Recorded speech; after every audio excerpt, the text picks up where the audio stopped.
Yo, what's going on, guys? And we're doing my Indiana Pacers off-season prediction preview outlook, whatever you want to call it. Let's get right in it. Tyrese Halliburton and the boys went 35 and 47. This team's definitely going to be in the playoffs next year. Rick Carlisle's got something brewing here.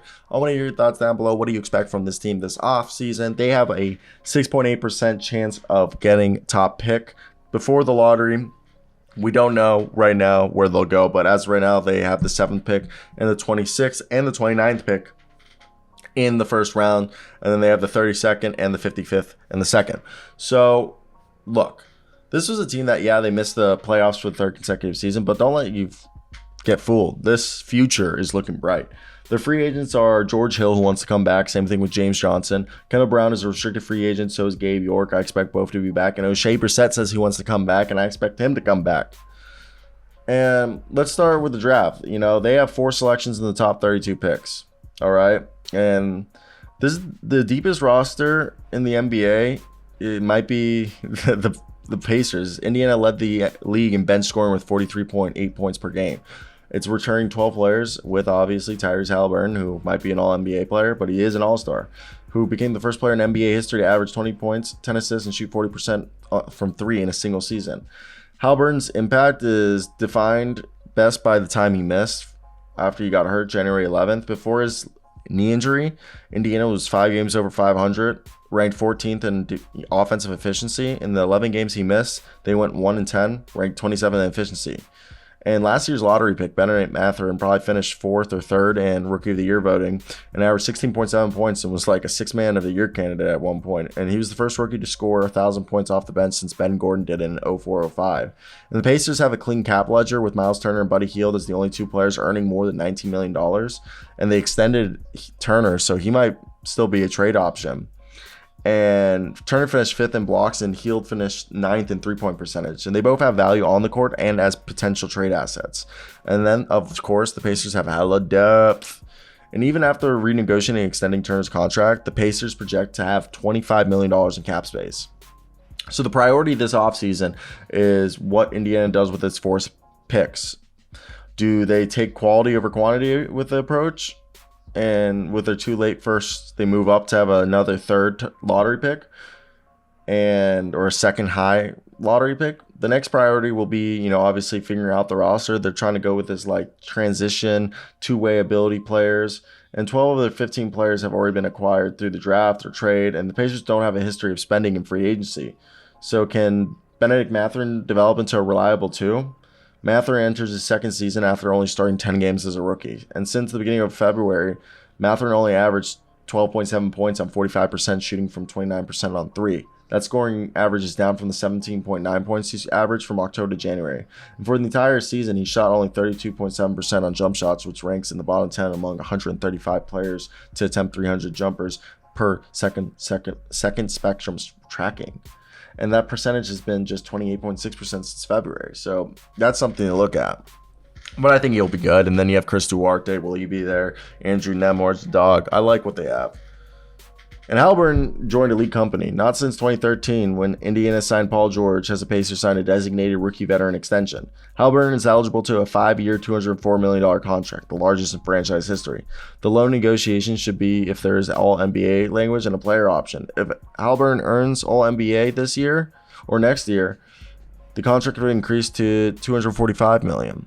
Since 2021, 7 players have signed rookie max extensions, with 2 players, Luka Doncic and Trae Young, having a player option. All 7 players also had variation of all-NBA escalator language in their contracts. Aaron Nesmith has a rookie extension available. TJ McConnell and Buddy Hield and Daniel Tice all have options as well. The power spot this season was by committee. The Pacers started 7 different players at that position, tied for the most in the NBA. The committee of 7 ranked 24 in points, 11.2, and 28 in field goal percentage with 43%. So the Pacers are one of the handful of teams that control their own first in the next 7 years, and they have 6 second-round picks in the future. So when you look at this, again, they're not a free agent team. And if they were to go out and get a free agent, I don't know who it would be. You want an Abe, seems like you go to, a good team. So you'd have to look at, down. Honestly, Victor Oladipo wanted, he's shown somewhat signs of his old self, but never reached that elite 2-way form again. You know, he averaged like 11 points, 3.5 rebounds, and 4 assists, 40% from the field. If they want a locker room guy for cheap, he can provide top-notch defense, be a mentor for this Pacers team. I could see that. Another guy that I think they could look at is, again, it's the power forward position. Georges Niang and Torrey Craig. I mean, they had Torrey Craig and they traded him. So Georges Niang, if they want some three-point shooting there. I mean, Naz Reid is more of a big. Jalen McDaniels, PJ Washington are all guys that I could see. But again, they're not a team that goes out and gets guys.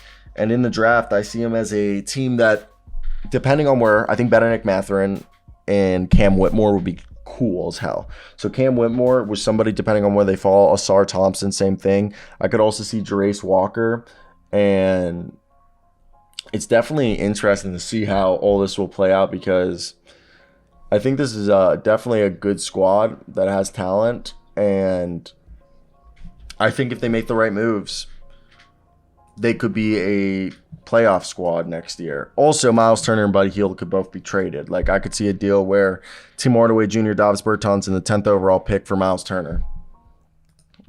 And that wouldn't shock me. Like, I wouldn't be, like, mind-blown if that were to happen. And I don't know. What do you guys think with that? Is that just me? Or do you guys agree that that could be something we see? I think, obviously, it's not as likely as if we were going to go, you know, I don't think it's the world's most likely thing, but I definitely think it's something to look at. And I want to hear your guys' thoughts.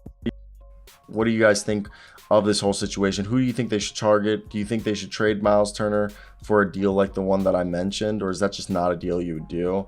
I think it's definitely an interesting situation, because this is a team like the Orlando Magic, which we talked about earlier, is a team that definitely can make the jump like the Memphis Grizzlies did a few years ago. Maybe add some veterans, keep the veterans, depending on the. I say keep Miles Turner, but at the same time, if you like a big guy in the draft, you know, like a Jarace Walker, and you're telling me, oh, you ended up getting the 5th or 7th pick, Jarace is there, and you trade, now you have the 10th and 11th overall pick, and because you traded Miles Turner to the Mavs, all right, and you get Davis Bertans and Tim Hardaway Jr., but you could trade then our boy